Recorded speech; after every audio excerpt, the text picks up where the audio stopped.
Hello students, welcome to another video of professional business skills. Today we are discussing about cyberspace, IT and industry opportunities and threats. First topic is cyberspace. The word cyberspace is credited to William Gibson. William Gibson എന്നൊരാളാണ് ഈ cyberspace എന്നൊരു word കൊണ്ടുവന്നത്. Cyberspace refers to the virtual computer world and more specifically an electronic medium that is used to facilitate online communication. നമുക്കറിയാം നമ്മളെല്ലാവരും തന്നെ computer network വഴി connected ആയിരിക്കും. അപ്പോൾ അവിടെ നമുക്ക് ഓരോ റിലേഷൻഷിപ്സ് ഉണ്ടാവും. അപ്പോൾ അങ്ങനെയുള്ള റിലേഷൻഷിപ്പ് ഒക്കെ വെച്ചിട്ട് ഒരു വിർച്വൽ കമ്പ്യൂട്ടർ വേൾഡിനെയാണ് സൈബർ സ്പേസ് എന്ന് പറഞ്ഞത്. കുറച്ചുകൂടെ സ്പെസിഫിക്കലായിട്ട് പറയുകയാണെങ്കിൽ ഇലക്ട്രോണിക് മീഡിയം യൂസ് ചെയ്തിട്ട് ഓൺലൈൻ കമ്മ്യൂണിക്കേഷൻ ഫെസിലിറ്റേറ്റ് ചെയ്യുമ്പോൾ അവിടെ ക്രിയേറ്റ് ചെയ്യുന്ന ഒരു വേൾഡിനെയാണ് സൈബർ സ്പേസ് എന്ന് പറയുന്നത്. Cyber space typically involves a large computer network made up of many worldwide computer sub-networks that employ TCP or IP protocol to aid in communication and data exchange activities. Cyber space എന്ന് പറഞ്ഞാൽ ഒരു large computer network ആണ്. അതിൻ്റെ ഉള്ളിൽ തന്നെ ധാരാളം sub നെറ്റ്വർക്കും ഉണ്ടാവും. ഇവിടെ നടക്കുന്ന പ്രധാനപ്പെട്ട ആക്ടിവിറ്റിയാണ് ഡാറ്റ എക്സ്ചേഞ്ച്. ഈ ഡാറ്റ എക്സ്ചേഞ്ച് നടത്താൻ വേണ്ടിയിട്ട് അവർ TCP അല്ലെങ്കിൽ IP പോലുള്ള പ്രോട്ടോകോൾസ് ആണ് യൂസ് ചെയ്യുന്നത്. Next topic is IT and industry opportunities and threats. IT and industry opportunities. നമ്മൾ IT ഇൻഫർമേഷൻ ടെക്നോളജീനെ ഒരു ഇൻഡസ്ട്രി ആയിട്ട് കൺസിഡർ ചെയ്യുമ്പോൾ അതിൽ ധാരാളം ഓപ്പർച്യൂണിറ്റീസ് ഉണ്ട്. അത് എന്തൊക്കെയാണെന്നാണ് ഇവിടെ പറയുന്നത്. First one is infrastructure outsourcing. It is one of the biggest revenue generating service lines in market. The companies will outsource the setting up and maintenance of IT infrastructure from the third party. IT use ചെയ്തിട്ട് ഏറ്റവും അധികം revenue generate ചെയ്യാൻ പറ്റുന്ന service ലൈനാണ് ഈ infrastructure outsourcing. ഇവിടെ companies ഓരോ third പാർട്ടിക്ക് അവരുടെ കമ്പനിക്ക് വേണ്ടിയിട്ട് IT ഇൻഫ്രാസ്ട്രക്ചർ പ്രൊവൈഡ് ചെയ്യാൻ വേണ്ടിയിട്ടുള്ള കൊട്ടേഷൻസ് കൊടുക്കും. അപ്പോൾ ഇങ്ങനെയുള്ള തേർഡ് പാർട്ടീസിന് അതുമൂലം നല്ല റവന്യൂ ജനറേറ്റ് ചെയ്യാൻ സാധിക്കും. Next is hardware support. The market for hardware support will increase the demand for IT systems and increase the trend to outsource the maintenance of IT system. നമുക്കറിയാം ഒരു കമ്പനിയിൽ ഒരു IT സിസ്റ്റം വരുന്നത് കൊണ്ട് അവിടെ ധാരാളം ഹാർഡ്വെയർസ് വേണ്ടി വരും. ഒരു IT സിസ്റ്റത്തിൽ എന്തായാലും കമ്പ്യൂട്ടർ വേണം, ലാപ്ടോപ്പ്, പ്രിന്റർ, സ്കാനർ, ക്യാമറാസ്, അങ്ങനെയുള്ള ധാരാളം ഹാർഡ്വെയർ ഒരു കമ്പനിക്ക് അവരുടെ IT സിസ്റ്റത്തിൽ വേണ്ടി വരും. സോ ഇങ്ങനത്തെ ഹാർഡ്വെയർ പ്രൊവൈഡ് ചെയ്യുന്ന കമ്പനീസിന് അപ്പോൾ നല്ല ഡിമാൻഡ് വരും. അതുപോലെ തന്നെ അത് മെയിൻറ്റെയിൻ ചെയ്യണം. അപ്പോൾ കംപ്ലൈൻ്റ് ഒക്കെ വന്നിട്ടുണ്ടെങ്കിൽ സർവീസ് ചെയ്യാൻ നല്ല ആൾക്കാർ വേണം. അപ്പോൾ അവിടെ നല്ല ഡിമാൻഡ് ഉണ്ടാവും. Third one is IT consulting. It is a field of activity focuses on advising organization on how best to use information technology in achieving their business objectives. ഓരോ ഓർഗനൈസേഷൻസും അവരുടെ ബിസിനസ് ഒബ്ജക്റ്റീവ് അച്ചീവ് ചെയ്യാൻ എങ്ങനെയാണ് ഈ information ടെക്നോളജീനെ നല്ല രീതിയിൽ use ചെയ്യുക എന്നതിനെ പറ്റി അഡ്വൈസ് കൊടുക്കുന്ന കമ്പനീസ് ഉണ്ട്. അത്തരം കമ്പനീസിന് ഈ ഇൻഫർമേഷൻ ടെക്നോളജി വളർന്നത് നല്ലൊരു ഓപ്പർച്യൂണിറ്റീസ് ആണ് പ്രൊവൈഡ് ചെയ്തത്.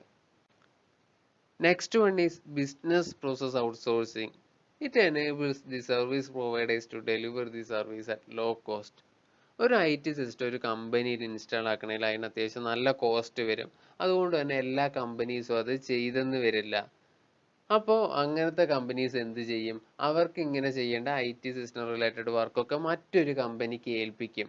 അങ്ങനെ ഈ വർക്കൊക്കെ ഒരു ചെറിയ കോസ്റ്റിൽ കൊടുക്കുന്ന പ്രൈവറ്റ് കമ്പനീസിനെയാണ് ബിസിനസ് പ്രോസസ് ഔട്ട്സോഴ്സിങ് കമ്പനീസ് എന്ന് പറയുന്നത്. അത്തരം കമ്പനികൾ ഇങ്ങനെ ധാരാളം കമ്പനീസിൻ്റെ ഡാറ്റാസ് കളക്ട് ചെയ്തിട്ട് അവർക്കൊരു സർവീസ് പോലെ ഇങ്ങനത്തെ IT സിസ്റ്റം റിലേറ്റഡ് ആയിട്ടുള്ള വർക്കൊക്കെ ചെയ്തു കൊടുക്കും. ഇന്ത്യയിൽ അങ്ങനെ ചെയ്തു കൊടുക്കുന്ന ധാരാളം കമ്പനീസ് ഇപ്പോൾ അവൈലബിൾ ആണ്. സോ അത്തരം കമ്പനീസിനെ സംബന്ധിച്ച് ഈ ഇൻഫർമേഷൻ ടെക്നോളജിയുടെ വളർച്ച നല്ലൊരു ഓപ്പർച്യൂണിറ്റീസ് ആണ് കൊടുത്തിരിക്കുന്നത്. Next one is infrastructure and network integration service. It leads to the need of synergies in IT systems. നമ്മൾ നേരത്തെ തന്നെ ഇൻഫ്രാസ്ട്രക്ചറിനെ കുറിച്ച് പറഞ്ഞിരുന്നു. നമ്മൾ തേർഡ് പാർട്ടീസ് എന്ത് ചെയ്യുന്നുണ്ട്, ഇങ്ങനെ IT ഇൻഫ്രാസ്ട്രക്ചർ പ്രൊവൈഡ് ചെയ്തിട്ട് അവർ ധാരാളം റവന്യൂസ് ഏൺ ചെയ്യുന്നുണ്ട്. പിന്നെ അതിനോടൊപ്പം തന്നെ നെറ്റ്വർക്ക് ഇൻ്റഗ്രേഷൻ സർവീസും കൂടെ പ്രൊവൈഡ് ചെയ്യുന്ന കമ്പനീസ് ഉണ്ട്. ഇപ്പോൾ ഫോർ എക്സാമ്പിൾ ബാങ്കുകളൊക്കെ ഇപ്പോൾ നെറ്റ്വർക്ക് ഇൻ്റഗ്രേഷൻ ചെയ്തിട്ടുണ്ടായിരുന്നു. നമുക്ക് ഏതൊരു ബ്രാഞ്ചിൽ ചെന്നാലും നമ്മുടെ അക്കൗണ്ട് ഡീറ്റെയിൽസ് നമുക്ക് അവൈലബിൾ ആണ്. അതേപോലെ തന്നെ ATMൻ്റെ ഇതെടുക്കുകയാണെങ്കിൽ ഏതൊരു ATM കൗണ്ടറിൽ ചെന്നാലും നമ്മുടെ അക്കൗണ്ടിനെ കുറിച്ചുള്ള ഡീറ്റെയിൽസ് നമുക്ക് അറിയാൻ പറ്റും. അവിടെ നെറ്റ്വർക്ക് ഇൻ്റഗ്രേറ്റ് ചെയ്തത് കൊണ്ടാണ് നമുക്ക് അങ്ങനെ ഡീറ്റെയിൽസ് അറിയാൻ പറ്റുന്നത്. സോ ഇത്തരം ഒരു കമ്പനീസിന് പല ബ്രാഞ്ചസ് ഉണ്ടെങ്കിൽ അവരെന്തായാലും അവരുടെ നെറ്റ്വർക്ക് ഇൻ്റഗ്രേറ്റ് ചെയ്യേണ്ടി വരും. സോ ഈ IT സിസ്റ്റം കാരണം ഈ നെറ്റ്വർക്ക് ഇൻ്റഗ്രേഷൻ അല്ലെങ്കിൽ സിനർജീസ് ഇൻ IT സിസ്റ്റംസ് പുതിയൊരു opportunities കൊണ്ടുവന്നിരിക്കുകയാണ്. Last one is application and software related services. Demand for application would lead to increased demand for software support. നമുക്കറിയാം ഇപ്പോൾ ഏതൊരു ചെറിയ കമ്പനി തന്നെ ധാരാളം ആപ്ലിക്കേഷൻസ് അവർ യൂസ് ചെയ്യുന്നുണ്ട്. അവർക്കിപ്പോൾ അക്കൗണ്ടിങ്ങിനാണേലും ബില്ലിങ്ങിനാണേലും പിന്നെ അവരുടെ ഡീറ്റെയിൽസ് കീപ്പ് ചെയ്യാൻ അങ്ങനെ ധാരാളം സോഫ്റ്റ്വെയർസ് ഒരു കമ്പനീസ് യൂസ് ചെയ്യുന്നുണ്ട്. സോ ഇങ്ങനെ ഓരോ ആവശ്യത്തിനും ഓരോ ആപ്ലിക്കേഷൻസ് വേണ്ടി വരുന്ന സമയത്ത് ഇത്തരം ആപ്ലിക്കേഷൻസിൻ്റെ ഡിമാൻഡ് ഇൻക്രീസ് ചെയ്യും. സോ ഈ ആപ്ലിക്കേഷൻസ് സോഫ്റ്റ്വെയർസ് ഒക്കെ ബിൽഡ് ചെയ്യുന്ന ആൾക്കാർക്ക് അത് നല്ലൊരു ഓപ്പർച്യൂണിറ്റീസ് ആണ് പ്രൊവൈഡ് ചെയ്യുന്നത്. Next topic is IT industry new threads. IT ഇൻഡസ്ട്രിയിലെ ഓപ്പർച്യൂണിറ്റീസ് നമ്മളിപ്പോൾ കണ്ടു. അതേപോലെ ധാരാളം ത്രെഡ്സ് ഉണ്ട്. അതിൽ ഫസ്റ്റ് വൺ ആണ് hardware and software failure suggest power loss and data corruption. നമ്മൾ യൂസ് ചെയ്യുന്ന ഹാർഡ്വെയറോ സോഫ്റ്റ്വെയറോ നശിച്ചു പോയിട്ടുണ്ടെങ്കിൽ നമ്മൾ അവിടെ യൂസ് ചെയ്ത ഡാറ്റാസ് ഫുള്ള് നശിച്ചു പോകാനുള്ള സാധ്യതയുണ്ട്. നമ്മളിപ്പോൾ കമ്പ്യൂട്ടർ യൂസ് ചെയ്യുമ്പോൾ അതിന് ഹാർഡ് ഡിസ്ക് പെട്ടെന്ന് കേടുവന്നിട്ടുണ്ടെങ്കിൽ അതിലായിരിക്കും നമ്മുടെ ഡാറ്റാസ് മൊത്തം ഉണ്ടാകുന്നത്. അതേപോലെ നമ്മൾ യൂസ് ചെയ്യുന്ന സോഫ്റ്റ്വെയർ പെട്ടെന്ന് പോയിട്ടുണ്ടെങ്കിലും അവിടെ നമുക്ക് ധാരാളം ഡാറ്റ ലോസ് ആവാനുള്ള ചാൻസ് ഉണ്ട്. സെക്കൻഡ് വൺ ആണ് malware. Malicious software design to disrupt computer operation. ഒരു കമ്പ്യൂട്ടർ സിസ്റ്റം അല്ലെങ്കിൽ ആ കമ്പ്യൂട്ടർ നടക്കുന്ന ഓപ്പറേഷൻ ഡിസ്റപ്റ്റ് ചെയ്യാൻ വേണ്ടിയിട്ടുള്ള ഒരു സോഫ്റ്റ്വെയർ ആണ് മാൽവെയർ എന്ന് പറയുന്നത്. Then viruses, computer code that can copy itself and spread from one computer to another, often disrupting computer operations. Virus എന്ന് പറഞ്ഞാൽ ഒരു കമ്പ്യൂട്ടറിൽ നിന്ന് മറ്റൊരു കമ്പ്യൂട്ടറിലേക്ക് ഈസി ആയിട്ട് കോപ്പി ചെയ്യപ്പെടാൻ സാധ്യതയുള്ളതാണ് വൈറസസ്. അത് നമ്മുടെ കമ്പ്യൂട്ടറിന് ഹാംഫുൾ ആയിട്ടുള്ളൊരു സോഫ്റ്റ്വെയർ ആണ്. Then sperms, scams and phishing. Unsolicited email that seeks to steal personal details or buying fraudulent goods. നമ്മുടെ പേഴ്സണൽ ഡീറ്റെയിൽസ് സ്റ്റീൽ ചെയ്യാൻ വേണ്ടി യൂസ് ചെയ്യുന്നതാണ് സ്പാംസ്, ഫിഷിംഗ്, സ്കാംസ് എന്നിവ. അവർ മിക്കവാറും നമുക്കൊരു ഇമെയിൽ അയക്കും. ആ ഇമെയിൽ ഓപ്പൺ ചെയ്യുമ്പോൾ നമ്മുടെ ഇമെയിൽ മൊത്തത്തിൽ അവർക്ക് ഹാക്ക് ചെയ്യാൻ പറ്റും. അങ്ങനെ ഹാക്ക് ചെയ്യുമ്പോൾ അതിലുള്ള പേഴ്സണൽ ഡീറ്റെയിൽസ് ഫുൾ അവരെടുക്കും. ദെൻ ലാസ്റ്റ് വൺ ആണ് human error, incorrect data processing, careless data disposal or accidental opening or infected email attachments. നമ്മൾ ഹ്യൂമൻ എറർ, മനുഷ്യന്മാരുടെ എന്തെങ്കിലും തെറ്റ് മൂലം എന്ത് ചെയ്യാം, ഡാറ്റാസ് ലോസ് ആവാനുള്ള ചാൻസ് ഉണ്ട്. നമ്മൾ ഡാറ്റ പ്രോസസ് ചെയ്യുന്നത് കറക്റ്റ് അല്ലാതെ വരിക. അതേപോലെ ഡാറ്റ ഡിസ്പോസ് ചെയ്യുമ്പോൾ നമ്മൾ കെയർലെസ് ആയിട്ട് ഇരുന്നിട്ടുണ്ടെങ്കിൽ അത്തരം ഡാറ്റാസ് ഹാക്കേഴ്സ് അല്ലെങ്കിൽ അൺഓതറൈസ്ഡ് പേഴ്സൺസിന് കിട്ടും. പിന്നെ accident opening of infected email attachments.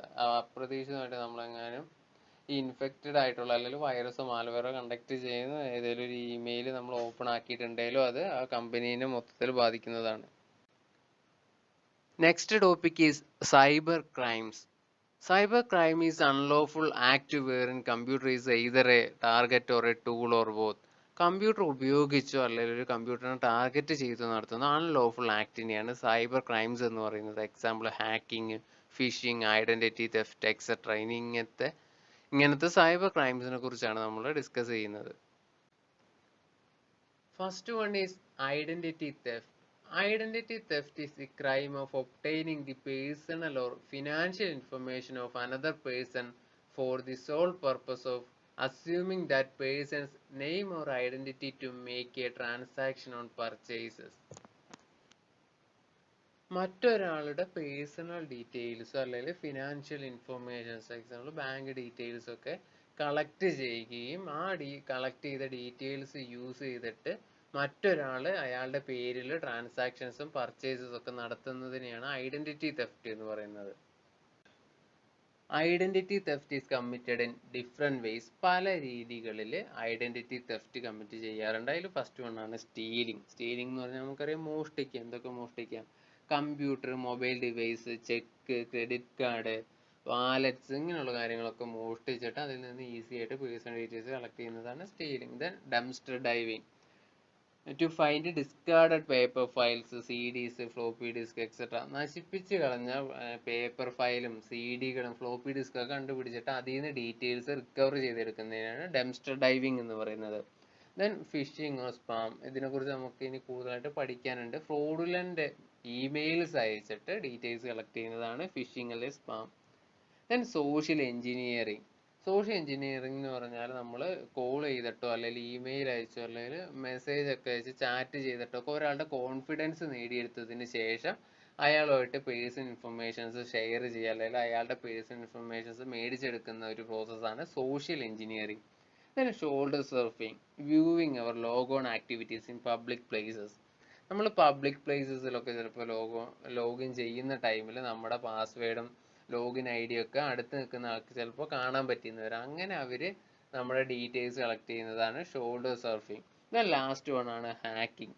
Password hack ചെയ്യുക, അതേപോലെ തന്നെ നമ്മുടെ പാസ്വേഡ് ഗെസ് ചെയ്യുക, അതേപോലെ തന്നെ മാൽവെയർ, സ്പൈവെയർ അങ്ങനെയുള്ള സോഫ്റ്റ്വെയർസ് ഇമെയിൽ വഴിയോ അല്ലെങ്കിൽ പെൻഡ്രൈവ് വഴിയോ ഒക്കെ ഒരാളുടെ കമ്പ്യൂട്ടറിൽ എത്തിച്ചിട്ടുണ്ടെങ്കിൽ അവർക്ക് ഈസി ആയിട്ട് ആ കമ്പ്യൂട്ടർ ആക്സസ് ചെയ്യാൻ പറ്റും. അതിനാണ് ഹാക്കിംഗ് എന്ന് പറയുന്നത്. Next one is spamming. Spamming is the use of messaging systems to send an unsolicited message, especially advertising, as well as sending messages repeatedly on the same site. Spamming എന്ന് പറഞ്ഞിട്ടുണ്ടെങ്കിൽ അനാവശ്യമായിട്ടുള്ള messages email വഴിയോ അല്ലെങ്കിൽ വേറെ messaging system വഴിയോ send ചെയ്യുന്നതിനെയാണ് spamming എന്ന് പറയുന്നത്. പ്രധാനമായിട്ടും അഡ്വർടൈസിങ്ങിനാണ് ഇത് യൂസ് ചെയ്യുന്നത്. നമ്മുടെ ഫോണാണേലും ഇമെയിൽ ആണേലും നോക്കിയിട്ടുണ്ടെങ്കിൽ നമുക്കറിയാം അതിൽ ധാരാളം നമുക്ക് തീരെ ആവശ്യമില്ലാത്ത നമുക്ക് എന്താന്ന് പോലും അറിയാത്ത കാര്യങ്ങളൊക്കെ അവർ മെസ്സേജസ് ആയിട്ട് അയച്ചിട്ടുണ്ടാവും. സോ ഈ മെസ്സേജിന്റെ വേറെ പ്രത്യേകത എന്ന് പറഞ്ഞാൽ അവർ റിപ്പീറ്റ് ആയിട്ട് ഇത്തരം മെസ്സേജസ് അയച്ചുകൊണ്ടിരിക്കും. എപ്പോഴെങ്കിലും ആരെങ്കിലും യൂസേഴ്സ് ക്ലിക്ക് ചെയ്യും എന്നുള്ള ഒരു പ്രതീക്ഷയിൽ. സോ ഇങ്ങനെ അനാവശ്യമായിട്ടുള്ള ഒരു അഡ്വർടൈസിങ് മെസ്സേജസിനെയാണ് സ്പാമിംഗ് എന്ന് പറയുന്നത്. While the most widely recognised form of spam is email spam. ഏറ്റവും കൂടുതൽ കണ്ടുവരുന്ന ഒരു സ്പാം എന്ന് പറയുന്നത് ഇമെയിൽ സ്പാം ആണ്. Next topic is methods to avoid spam. ഈ സ്പാമിനെ അവോയ്ഡ് ചെയ്യുന്നത് എങ്ങനെയൊക്കെയാണ്? ഫസ്റ്റ് വണ്ണാണ് ബ്ലാക്ക് ലിസ്റ്റ്. ബ്ലാക്ക് ലിസ്റ്റ് എന്ന് പറഞ്ഞാൽ നമ്മൾ ചില ഇമെയിൽ ഐ ഡീസ് ബ്ലോക്ക് ചെയ്ത് വെക്കുന്നു. അപ്പോൾ ആ ഇമെയിൽ ഐ ഡീസിൽ നിന്ന് പിന്നെ മെസ്സേജസ് ഒന്നും വരില്ല. Then filtering systems. Filtering system എന്ന് പറഞ്ഞാൽ ഇപ്പോൾ ജിമെയിലൊക്കെ ഉള്ളൊരു ഓപ്ഷനാണ്. അതിൽ നമുക്ക് ആവശ്യമായിട്ടുള്ള മെസ്സേജസ് വരുന്ന രീതിയിൽ മാത്രം നമുക്ക് സെറ്റ് ചെയ്യാം. നമുക്ക് ആവശ്യമായിട്ടുള്ള മെസ്സേജസ് ഒരു ഫോൾഡറിൽ വരും, അൺവാണ്ടഡ് മെസ്സേജസ് മറ്റൊരു ഫോൾഡറിൽ വരും. അങ്ങനെ ഫിൽറ്ററിങ് സിസ്റ്റംസ് ക്രിയേറ്റ് ചെയ്യാം. Then legal approaches. നമുക്ക് ലീഗലായിട്ട് നമുക്കൊന്ന് അപ്രോച്ച് ചെയ്തിട്ടുണ്ടെങ്കിൽ ഒരു പരിധി വരെ ഇത്തരം സ്പാം ഒഴിവാകും. Then separate email accounts. നമ്മൾ ഒന്നിലധികം ഇമെയിൽ അക്കൗണ്ട്സ് ഉണ്ടാക്കുക എന്ന് വെച്ചാൽ പേഴ്സണലായിട്ട് യൂസ് ചെയ്യാൻ ഒരെണ്ണം ഉണ്ടാക്കുക. പിന്നെ ഇങ്ങനെ കൂടുതൽ ഡീറ്റെയിൽസ് ഒക്കെ നമ്മൾ ആർക്കെങ്കിലും കൊടുക്കേണ്ട ടൈമിൽ നമ്മൾ ഒരു സെപ്പറേറ്റ് ഒരു ടെമ്പററി അക്കൗണ്ട് ഉണ്ടാക്കിയിട്ട് അതിൻ്റെ ഡീറ്റെയിൽസ് കൊടുക്കുക. ഇമ്പോർട്ടൻ്റ് ആയിട്ടുള്ള കാര്യങ്ങൾക്ക് മാത്രം സ്വന്തം മെയിൽ അക്കൗണ്ട് കൊടുക്കുക. ദെൻ നെക്സ്റ്റ് വൺ ആണ് question when filling out online forms. ഈ ഓൺലൈൻ ഫോംസ് നമ്മൾ ഫില്ല് ചെയ്യുന്ന ടൈമിൽ നമ്മുടെ ഡീറ്റെയിൽസ് ഒക്കെ കുറേ കമ്പനീസിനൊക്കെ കിട്ടാൻ ചാൻസ് ഉണ്ട്. സോ ഇത്തരം ഫോംസ് ഒക്കെ ഫില്ല് ചെയ്യുന്ന ടൈമിൽ ഈ സെപ്പറേറ്റ് ആയിട്ട് ഇമെയിൽ അക്കൗണ്ട് ഉണ്ടാക്കിയിട്ടുണ്ടെങ്കിൽ അത് കൊടുക്കുക. അല്ലെങ്കിൽ അത് ഒഴിവാക്കാൻ പറ്റുമെങ്കിൽ പരമാവധി ഒഴിവാക്കുക. Then install a firewall use ചെയ്തിട്ടുണ്ടെങ്കിൽ നമുക്ക് ഒരു പരിധി വരെ സ്പാം ഒഴിവാക്കാം. Then do not respond to emails that ask to verify account information. Account information verify ചെയ്യാമെന്നും പറഞ്ഞിട്ട് കുറേ മെയിൽസ് വരും. ചിലപ്പോൾ നമുക്ക് ക്യാഷ് റിവാർഡൊക്കെ കിട്ടിയെന്ന് പറഞ്ഞിട്ടായിരിക്കും വരിക. സോ അങ്ങനെയുള്ള കാര്യങ്ങളൊക്കെ വരുമ്പോൾ നമ്മൾ അതിനോട് റെസ്പോണ്ട് ചെയ്യാതിരിക്കുക. Then safeguard login informations. Login informations ആരുമായിട്ടും ഷെയർ ചെയ്യാതിരിക്കുക. ചിലപ്പോൾ നമ്മൾ കുറച്ച് ശ്രദ്ധയിലിരുന്നാലും ചിലപ്പോൾ അവർ ഇങ്ങനത്തെ ഏതെങ്കിലും സൈറ്റിലൊക്കെ വെബ്സൈറ്റിലൊക്കെ പോയിട്ട് രജിസ്റ്റർ ചെയ്തിട്ടുണ്ടെങ്കിൽ അതിൽ നിന്ന് ധാരാളം അഡ്വർടൈസ്മെൻറ്റ്സും അല്ലെങ്കിൽ ഇങ്ങനത്തെ സ്പാം മെസ്സേജസ് ഒക്കെ വരും. Next topic is cookies. A cookie, also known as an HTTP cookie or browser cookie, is usually a small piece of data sent from a website and stored in a user's web browser while a user is browsing a website. ഒരു website browse ചെയ്യുന്ന ടൈമിൽ അവർ send ചെയ്യുന്ന small pieces of ഡാറ്റേനെയാണ് Kuki എന്ന് പറയുന്നത്. ഇപ്പോൾ നമ്മൾ ഏതെങ്കിലും ഒരു വെബ്സൈറ്റ്, ഫോർ എക്സാമ്പിൾ ഫ്ലിപ്കാർട്ടിലൊക്കെ നമ്മൾ സെർച്ച് ചെയ്തുകൊണ്ടിരിക്കുന്ന ടൈമിൽ നമ്മൾ കുറച്ച് പ്രൊഡക്റ്റ് സെർച്ച് ചെയ്തു. അത് കഴിഞ്ഞിട്ട് നമ്മൾ നേരെ സോഷ്യൽ മീഡിയ ഫേസ്ബുക്കിലോ ഇൻസ്റ്റാഗ്രാമിലോ ഒക്കെ ചെന്നിട്ടുണ്ടെങ്കിൽ നമുക്ക് അവിടെ അറിയാം, ഇവിടെ വെബ്സൈറ്റിൽ നമ്മൾ ഫ്ലിപ്കാർട്ടിൽ സെർച്ച് ചെയ്ത കാര്യങ്ങൾ അതേപോലെ തന്നെ അഡ്വർടൈസ്മെന്റ് പോലെ ഈ ഫേസ്ബുക്കിലും ഇൻസ്റ്റാഗ്രാമിലും ഒക്കെ കിട്ടുന്നുണ്ട്. അതിന് കാരണം ഈ കുക്കീസ് ആണ്. സോ ഇത്തരം കുക്കീസ് ആ ഫ്ലിപ്കാർട്ട് എന്ന് പറയുന്ന വെബ്സൈറ്റിൽ സെർച്ച് ചെയ്ത കുക്കീസ് നമ്മുടെ ഫോണിൽ ഉണ്ടാവും, അല്ലെങ്കിൽ സിസ്റ്റത്തിൽ ഉണ്ടാവും. സോ ആ കുക്കീസ് വെച്ചിട്ട് ഈ ഇൻസ്റ്റഗ്രാം അല്ലെങ്കിൽ ഫേസ്ബുക്ക് അവർ ആക്സസ് ചെയ്തിട്ട് അഡ്വർടൈസ്മെന്റ് പോലെ കൊടുക്കും. സോ ഇതാണ് കുക്കീസ് എന്ന് പറയുന്നത്. Cookies were designed to be reliable mechanism for website to remember the state of the website or activity the user has taken in the past. പാസ്റ്റിൽ user വെബ്സൈറ്റിൽ എന്തൊക്കെ activities ആണ് കണ്ടക്ട് ചെയ്തതെന്ന് റിമെമ്പർ ചെയ്യുന്ന ഒരു മെക്കാനിസത്തിനെയാണ് കുക്കീസ് എന്ന് പറയുന്നത്. ഇത് മറ്റൊരു രീതിയിൽ ദോഷം എന്ന് പറയണമെങ്കിൽ നമ്മുടെ വെബ് ബ്രൗസറിന്റെ സ്പീഡ് കുറയ്ക്കും. ഈ കുക്കീസ് ഒക്കെ നമ്മൾ ഓരോ വെബ്സൈറ്റിന്റെയും കുക്കീസ് നമ്മുടെ കയ്യിൽ ഇങ്ങനെ കൂടുതൽ വന്നുകൊണ്ടിരിക്കുകയാണെങ്കിൽ നമ്മുടെ വെബ് ബ്രൗസറിന്റെ സ്പീഡ് കുറയ്ക്കും. അല്ലാതെ ഒരു വലിയ സൈബർ ക്രൈംസ് ആയിട്ട് നമുക്കിതിനെ കൺസിഡർ ചെയ്യാൻ പറ്റില്ല. Next topic is adware or advertising supported software. It is any software package which automatically renders advertisement. Automatic ആയിട്ട് അഡ്വർടൈസ്മെന്റ്സ് വരുന്ന ഒരു സോഫ്റ്റ്വെയർ പാക്കേജിനെയാണ് അഡ്വയർ എന്ന് പറയുന്നത്. നമ്മൾ ചില ആപ്ലിക്കേഷൻസ് ചിലപ്പോൾ ഫോൺ ഇൻസ്റ്റാൾ ആക്കി കഴിഞ്ഞാൽ കുറച്ച് കഴിയുമ്പോൾ ഇന്റർനെറ്റ് ഓൺ ആണെങ്കിൽ ചില അഡ്വർടൈസ്മെന്റ്സ് ഓട്ടോമാറ്റിക് ആയിട്ട് വരും. അങ്ങനെയുള്ള ചില സോഫ്റ്റ്വെയർസ് ആണ് അഡ്വയർ എന്ന് പറയുന്നത്. ആ സോഫ്റ്റ്വെയറിന്റെ മാത്രം കുഴപ്പമായിരിക്കില്ല, അതിന്റെ കൂടെ മറ്റൊരു സോഫ്റ്റ്വെയറും കൂടെ നമ്മുടെ ഫോണിൽ ഇൻസ്റ്റാൾ ആവുന്നുണ്ടാവും. അതിനെയാണ് അഡ്വയർ എന്ന് പറയുന്നത്. These advertisements can be in the form of a pop. ഒരു പോപ്പ് നോട്ടിഫിക്കേഷൻ പോലെ ആയിരിക്കും മിക്കവാറും ഈ അഡ്വർടൈസ്മെന്റ്സ് ഉണ്ടാവുക. The object of the adware is to generate revenue for its author. ആ സോഫ്റ്റ്വെയർ ക്രിയേറ്റ് ചെയ്ത ആൾക്ക് എന്തെങ്കിലും വരുമാനം കിട്ടുക എന്നതാണ് ഈ അഡ്വയറിന്റെ ഉദ്ദേശം. നമ്മളിപ്പോൾ ഒരാൾ ഒരു അഡ്വർടൈസ്മെന്റ് കണ്ടിട്ടുണ്ടെങ്കിൽ ഇത്ര ക്യാഷ് കിട്ടും, അങ്ങനെയായിരിക്കും അതിൻ്റെ ഒരു മെക്കാനിസം ഉണ്ടാവുക. Adware by itself is harmless. However some adware may come with integrated spyware such as key loggers and other privacy invasive software. Hardware എന്ന് പറഞ്ഞാൽ നമുക്ക് വലിയ കുഴപ്പമൊന്നും ഉണ്ടാക്കില്ല. കാരണം അയാൾക്കൊരു റവന്യൂ കിട്ടുന്നതല്ലാതെ നമ്മൾ കുറച്ച് ടൈമും പോകും, അതല്ലാണ്ട് നമുക്ക് മറ്റൊരു ദോഷവും ഇല്ല. പക്ഷെ ചില ഹാർഡ്വെയറിൽ സ്പൈവെയറും കൂടി ഉണ്ടാവും. സ്പൈവെയർ എന്ന് പറഞ്ഞാൽ നമ്മുടെ ലോഗിൻ ഐ ഡിയും അതേപോലെ പ്രൈവറ്റ് ഡീറ്റെയിൽസ് ഒക്കെ ആക്സസ് ചെയ്യുക, അതിനെയാണ് സ്പൈവെയർ എന്ന് പറയുന്നത്. സോ ഇങ്ങനെ സ്പൈവെയറും കൂടി ഉണ്ടെങ്കിൽ അത് നമുക്ക് നല്ല ദോഷമായിരിക്കും. Then hardware has been criticized because it usually includes code that tracks a user's personal information and passes it on to third parties without the user's authorization or knowledge. ചില hardware എന്ന് പറഞ്ഞിട്ടുള്ള അതിലൊരു കോഡ് ഉണ്ടാവും. ആ code നമ്മുടെ personal details ഒക്കെ collect ചെയ്തിട്ട് third പാർട്ടീസിന് കൊടുക്കും. നമ്മുടെ ഓതറൈസേഷൻ അല്ലെങ്കിൽ നമ്മുടെ അറിവൊന്നും ഇല്ലാതെ ആയിരിക്കും ഇത്തരം തേർഡ് പാർട്ടീസിന് കൊടുക്കുന്നത്. സോ പിന്നെ ആ തേർഡ് പാർട്ടീസ് നമ്മളെ ഇമെയിൽ ഐ ഡി ഒക്കെ കളക്ട് ചെയ്തിട്ടുണ്ട്, ഫോൺ നമ്പർ ഒക്കെ കളക്ട് ചെയ്തിട്ടുണ്ടെങ്കിൽ അതിലേക്ക് ധാരാളം മെസ്സേജസ് അയക്കും. Next one is spyware. Spyware is a type of malware installed on a computer that collect information about users without their knowledge. The presence of spyware is typically hidden from the user and can be difficult to detect.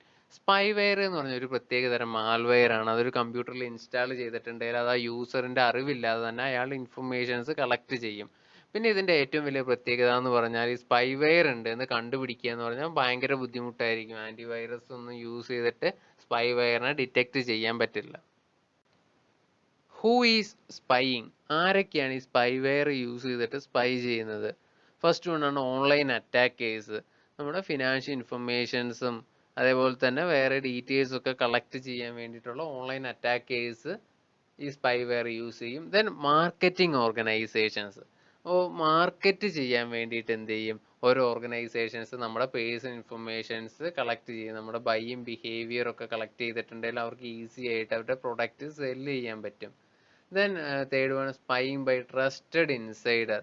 ഒരു വിശ്വസ്തനായിട്ടുള്ള ഒരു കമ്പനിയിലുള്ള ഒരാൾ തന്നെ എന്ത് ചെയ്യാം? Spy ചെയ്യാൻ സാധ്യതയുണ്ട്. For example ആണ് ഒരു എംപ്ലോയി ആണെങ്കിൽ ആ കമ്പനിയെ കുറിച്ചുള്ള കൂടുതൽ ഡീറ്റെയിൽസ് ഒക്കെ സ്പൈ ചെയ്തിട്ട് വേറെ ഏതെങ്കിലും ഓർഗനൈസേഷൻസിനൊക്കെ കൊടുക്കാനുള്ള സാധ്യതയുണ്ട്.